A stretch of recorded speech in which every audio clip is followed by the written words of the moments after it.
Bonjour Daniel Adrian, nous nous retrouvons sur le circuit de Montlhéry à l'occasion des grandes heures automobiles et motos.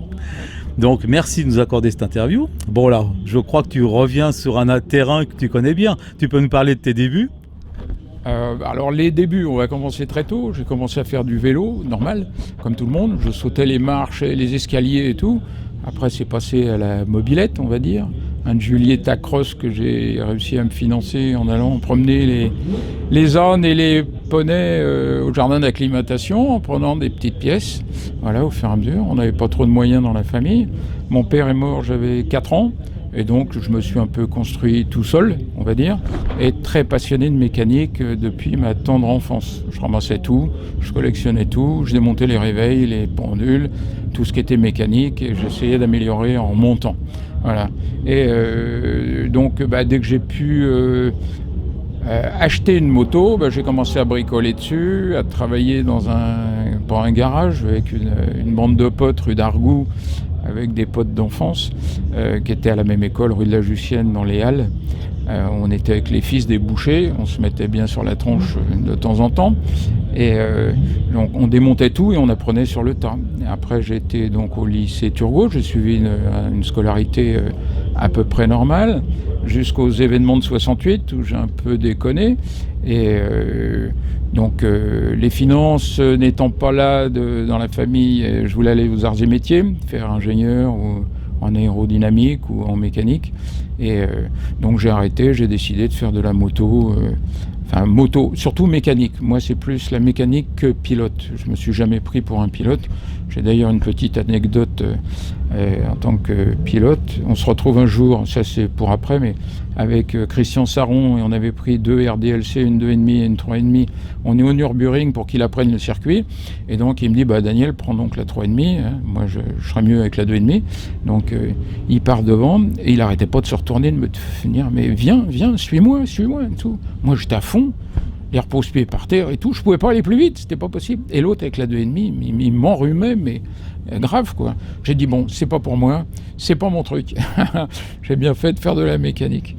Et donc je reviens une étape avant. Donc après les études, je suis parti. J'ai commencé par quoi ? À bricoler beaucoup de motos pour les potes et à démonter des moteurs, à remonter les moteurs, à comprendre comment ça marchait. J'ai pas suivi d'études. Après, je me suis inscrit chez Honda France pour passer les stages de mécanique chez Honda France. Donc à l'époque de Pierre-Laurent Chauvet, voilà, à Bagnolet. Et j'ai d'ailleurs été réformé à cause de ça pour une drôle d'histoire. Mais bon, comme j'étais soutien de famille et j'avais un contrat chez Honda France, on m'a autorisé à pas faire l'armée. Voilà, c'était très intéressant pour moi. J'étais content. Et après, ça s'est enchaîné au fur et à mesure. J'ai eu un peu de chance en attrapant des pilotes. J'allais faire du stop, comme je le dis souvent, je faisais du stop porte d'Orléans sur la Nationale 20 pour aller jusqu'ici, à Montlhéry. Là, je passais par des grillages ou par le mur, ou je sais pas où, par un petit trou, parce que j'avais pas les moyens de rentrer ou de payer le billet. Et là, je croisais des pilotes. Là, j'ai rencontré Christian Ravel, Eric Offenstadt, Gary Carrera, qui était son mécano, et puis tout un tas de gens, Pierre-Louis Tébec. Et donc là, ça y est, ça a commencé à cogiter. Et donc ça, ce milieu-là me plaisait énormément. Et donc j'ai décidé il me fallait une moto, il fallait bien que je roule. J'avais pas les moyens de m'en acheter une.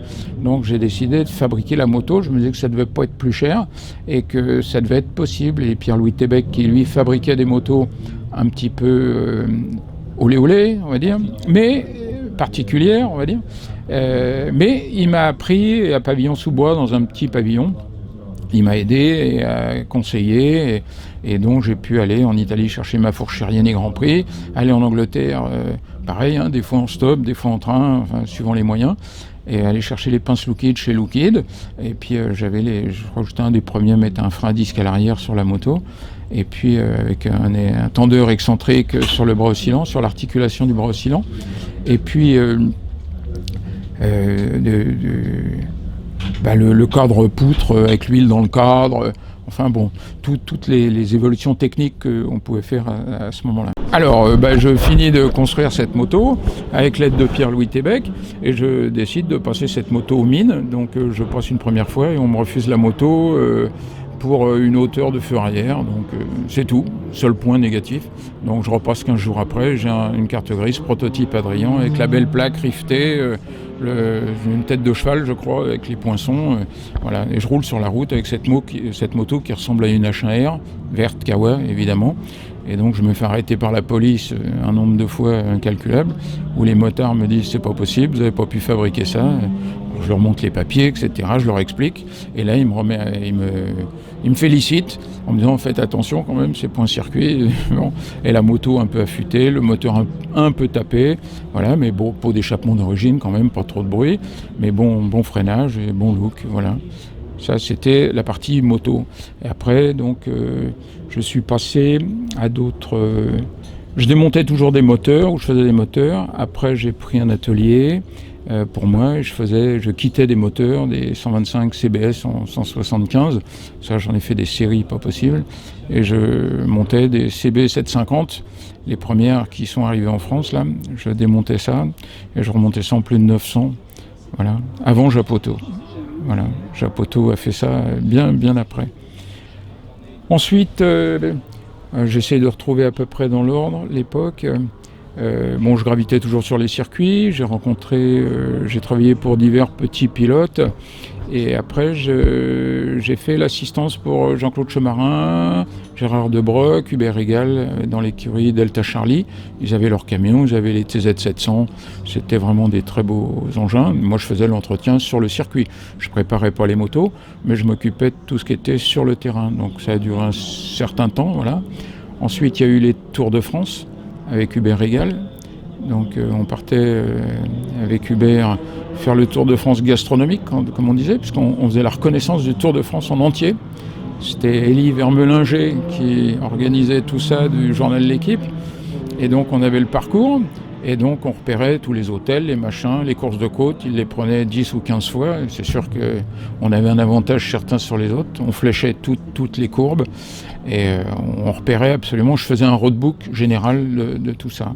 Et donc j'ai même inventé le premier dérouleur de roadbook, puisque sur la RDLC construite par Jackie Germain pour un certain Tour de France, j'ai construit une sacoche réservoir avec un dérouleur de roadbook, avec des rouleaux, des petits moteurs, télécommande, voilà, des commodos de clignotants, éclairage interne, et tous les repérages, tout le roadbook du Tour de France était dans la boîte. Personne d'autre n'avait ça. Donc il avait un avantage certain, c'est sûr, mais c'était pas interdit. Voilà.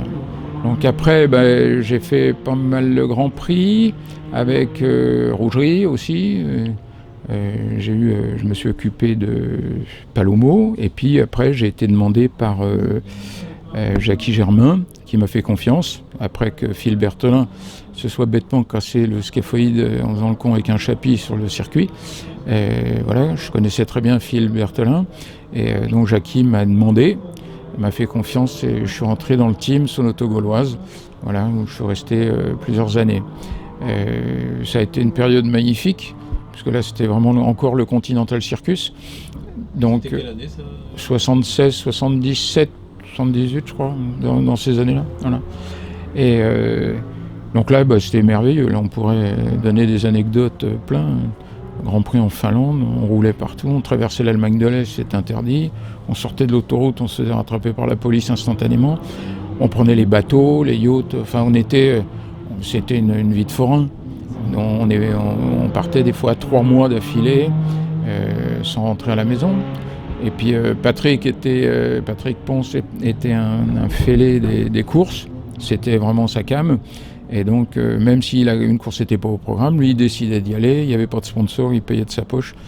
C'est comme ça qu'on est parti à Laguna Seca en Californie, avec 2 caisses de moto. Et je me suis démonter un moteur dans la chambre de l'hôtel pour que ça tourne. Mais bon, il n'a pas fait de résultat là-bas. Ça vibrait trop. Enfin, on avait un problème. Je n'avais pas tout ce qu'il fallait sur le terrain. Et on a vécu des aventures incroyables. On allait à la pêche à la truite en Finlande. On faisait des tas de choses en commun, et on s'entraidait. Il y avait vraiment une entraide entre tous les pilotes. On donnait un petit peu de pièces aux plus pauvres du circuit, voilà, puisque nous on était la plus grosse écurie. Donc les chaînes, les pneus, On arrivait à refiler des pièces, malgré qu'on doive les garder normalement. Voilà, on dépannait un petit peu les copains comme on pouvait. Donc c'était l'époque de liberté et d'entraide totale. Complète, ouais, ils se tiraient la bourre sur la piste, les pilotes. Mais quand on était dans le paddock, c'était les barbecues entre nous, les aides, la pièce, la soudure, la réparation. Voilà, on passait de Suzuki à Yamaha, à Honda, il n'y avait pas de problème. C'était vraiment, tout le monde se connaissait, on bossait avec les Japonais, avec les Allemands, les Autrichiens, les Finlandais, les Suédois. Tout le monde était là. Il y avait peu d'Américains à l'époque.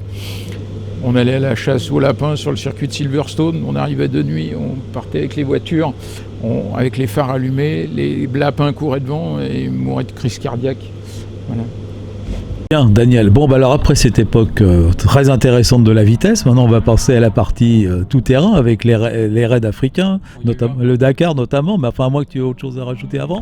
Il y a eu pas mal de courses d'endurance aussi, des bols d'or. Bah oui, avec Sonoto, et puis même avec Casgrain, Estrosi, Husson, on est deuxième au Mans, juste derrière Gaudier-Genoux. Et il y a des ordres de Xavier Maugendre qui veut que ce soit Gaudier-Genoux qui gagne. Donc j'en dirai pas plus, mais enfin bon, Husson n'était pas très content. Voilà, lui il a dit le bol d'or c'est le bol, et non, je pas d'accord. On envoie, et donc la moto est bêtement tombée en panne. Voilà. Mais bon, bref, ce sont des petites anecdotes. Justement, tiens, à propos d'endurance, on va te demander un peu ton avis sur l'endurance d'avant, enfin des années 80 à maintenant. Quel est ton avis, un peu, ton ressentiment sur... Alors c'est surtout, moi je suis surtout dans la technique. Le pilotage c'est réservé aux pilotes. Et au niveau technique, il y a eu une évolution démentielle, je dirais, sur les changements de roue, la vitesse, les pleins, tout. Tout a été vraiment étudié, c'est fabuleux la façon dont ça a évolué. Le changement des pinces de frein, par exemple, avec les raccords, les jacks rapides, les roues, tout ça, c'est assez fabuleux. Je regarde ça avec admiration. Je ne pensais pas qu'on puisse évoluer à l'époque. Nous, on ne pensait pas que ça allait encore évoluer plus. Nous, on allait déjà vite. Mais là, c'est vraiment très, très rapide, quoi. Voilà. Les courses d'endurance sont passionnantes parce que la course, ça se déroule sur la piste. Mais en endurance, ça se déroule un peu aussi dans les stands. On peut gagner un ravitaillement en allant très vite dans les stands sur 24 heures. Et là, je suis vraiment étonné de la rapidité. Voilà, c'est très très bien.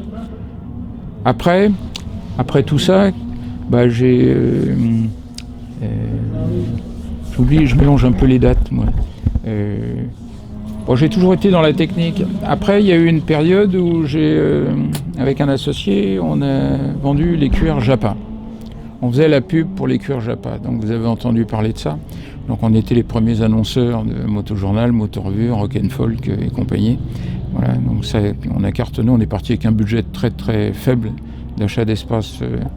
Et grâce à Motojournal, c'était le Patrick Vallot qui était le directeur de la pub à Motojournal, qui nous a proposé ce deal. Et on a continué, on s'est bien régalé pendant 8 ans. On a explosé le marché du cuir sans aucun problème. C'était un milieu qu'on connaissait bien. Et donc voilà, ça c'était intéressant. Et entre-temps, je faisais d'autres opérations. On est parti chercher des personnes disparues pour des compagnies d'assurance dans le désert, des gens perdus, rechercher des véhicules ou des personnes. Voilà. C'est un peu compliqué, mais c'était vraiment façon agent secret, quoi. On avait un peu toutes les autorisations. Et c'est encore des anecdotes, mais ça faudrait déployer beaucoup plus. Et toujours dans la technique, j'ai inventé un appareil médical qui s'appelle un vertical test, qui sert à déterminer la verticale subjective des patients atteints de problèmes d'autolite. C'est les cristaux qu'on a au fond dans l'oreille interne. Voilà, donc c'est un thermomètre de la verticale. Il permet de déterminer la verticale de chaque patient et de déterminer si l'oreille droite ou l'oreille gauche au 10e de degré près. Voilà. Donc j'ai déposé un brevet sur cet appareil. Voilà. Et donc on en a vendu pas mal et intéressant. Voilà. Mais après je suis passé encore à autre chose.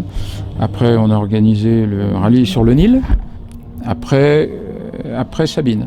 En même temps, en parallèle d'un rallye des pharaons avec Fenouil.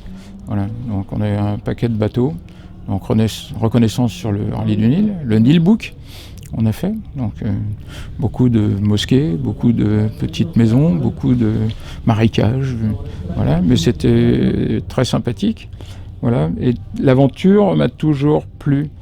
et la rencontre des populations, l'aventure et surtout la débrouillardise sur le terrain. Voilà. Se débrouiller avec le minimum, avec ce qu'on a sur le terrain. Il faut trouver la solution. Ça m'a toujours passionné. Donc c'est pour ça que je suis rentré chez Sonoto assez vite. Mais avant, j'ai rencontré Yves Sonil qui est venu me chercher pour finir son buggy pour le premier Paris-Dakar. D'accord. Et donc on est parti. Il a acheté la voiture 15 jours, notre voiture d'assistance 15 jours avant le départ, une 404 plateau. Et donc on avait plus le temps de faire des trous, de mettre des boulons, donc on soudait. Parce que nous on voulait partir, absolument. C'était vraiment l'aventure. Le premier en 78, départ en 78. Et donc on soudait tout. Donc et on est parti un peu en vrac. 4 nuits, 4 journées sans dormir avant de partir. On n'était pas frais. Mais bon, c'était l'aventure, on est parti. On a été jusqu'à Bamako quand même avec la 404. Le buggy, lui, s'est arrêté un petit peu avant à Agadez pour fuite de radiateur. Ce qui est dommage, maintenant on réparerait, parce qu'on a les techniques pour réparer ça. Mais c'est dommage parce que le buggy, c'est un super engin. Fabuleux. Yves Sonil était un mec très très doué pour aller chercher les sponsors et les gros partenaires. Et donc c'était une très belle aventure. Et ensuite je suis resté sur les Dakar puisque j'en ai fait 30. Hein, voilà. Plus une centaine de rallyes autour entre les Paris-Pékin, la Libye, la Tunisie, le Maroc, enfin j'en passe. Tout ce qui est aventure m'intéresse.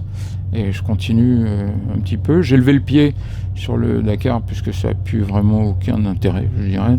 C'est un enduro géant qui est avec une exposition de camping-car. C'est le Tour de France vélo. Il y a une course, mais c'est pas très intéressant. Il n'y a plus d'aventure, il n'y a plus de relations humaines, il n'y a plus d'amitié quasiment. C'est tout business, business, business. Et l'organisateur est pas très sympathique, on va dire. Voilà. C'est même avec tout le monde, même avec les pilotes, avec tout le monde, ils prennent ça de très très haut et c'est pas très sympathique. Il y a d'autres rallyes qui sont beaucoup plus sympathiques. Qu'est-ce qui t'a marqué dans les rallyes des Dakar, les vrais Dakar? Tu as certainement quelques anecdotes à raconter, même sans trop développer. Il y en a des milliers des anecdotes, mais on a frôlé la catastrophe plusieurs fois. Moi j'ai toujours fait attention, je suis encore là. J'ai de la chance, je suis passé à côté plusieurs fois, je dirais, mais j'essaie d'être prévoyant et d'envisager le pire tout le temps. Donc, je vis vraiment le moment présent en faisant attention à l'environnement permanent, ce qu'il y a autour. La conduite de nuit, on conduit pendant des heures, des jours et des nuits d'affilée, ce qui n'est pas très raisonnable, mais on s'habitue à ce genre de situation.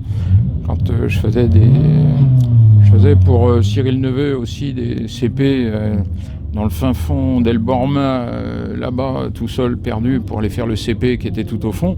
C'est pas facile parce qu'on partait de nuit, on se tapait des grandes dunes de nuit, donc le roadbook de nuit, c'est pas évident. Quand on vous dit viser la montagne pointue au fond, là-bas à l'est, c'est pas évident voilà. Mais ça, c'est de l'aventure. On vit des moments très intenses. Et sur les Dakar ou les rallyes tout-terrain comme ça, on vit 24 sur 24 avec un partenaire, avec un copilote ou un pilote, et il faut qu'on supporte l'autre. Voilà. Alors, où on devient très pote, où on se fâche vraiment. Il y a eu des fâcheries sur les Dakar de certains, dont René Medge qui a quitté la voiture et qu'on a retrouvé sur le bord de la piste en train de faire du stop. Ça, il s'est retrouvé dans une voiture de médecin. Et voilà. Mais des anecdotes, il y en a plein. Il y en a des dramatiques et puis il y en a des très sympathiques aussi. Voilà. Mais c'est un peu trop tôt pour raconter encore tous les dessous du Dakar qui sont un peu, comme on dit, comme moi j'ai été employé par JCO sur les Dakar, c'était comme des merdman. Voilà. Donc logisticien, débrouilleur, voilà, le comptable ne savait pas quoi mettre en face de l'affiche, mais il fallait solutionner tout très vite avec les moyens, mais il fallait trouver la solution. Voilà, coûte que coûte, il faut trouver. Alors tout ce qui n'est pas marqué dans le règlement, tout ce qui n'est pas interdit est autorisé. Donc voilà, la porte est ouverte. Il y en a d'autres qui ont bien compris le système, hein, surtout dans les voitures. Je ne citerai pas de nom, c'est trop tôt pour en parler, mais bon, il y a plein d'anecdotes qui parlent de tout ça. Voilà. Et maintenant, tu continues encore quelques raids, quelques rallyes, il me semble. Rallye, j'ai un petit peu levé le pied là, parce que c'est pas que l'envie me démange pas, mais il y a toujours des opportunités qui se proposent, et donc j'ai quelques projets en vue. Mais bon, je lève le pied vraiment, ça va, j'ai 65 ans, toute ma vie ça a été que des aventures. Je suis encore là entier. Si, un petit accident en 80, on a fait très fort quand même.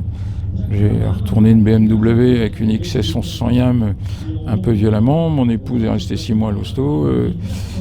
Beaucoup de soucis, beaucoup de problèmes. Ça a été un peu compliqué. Voilà. Donc, je fais attention. En tout cas, on est bien content de te revoir actuellement sur les circuits. J'espère qu'on t'y reverra encore. Comme ça nous permet de te rencontrer, que tu nous racontes plus en détail tous ces petits péripéties des aventures diverses. Merci en tout cas, Daniel. Bonne continuation. À bientôt. C'est moi qui te remercie.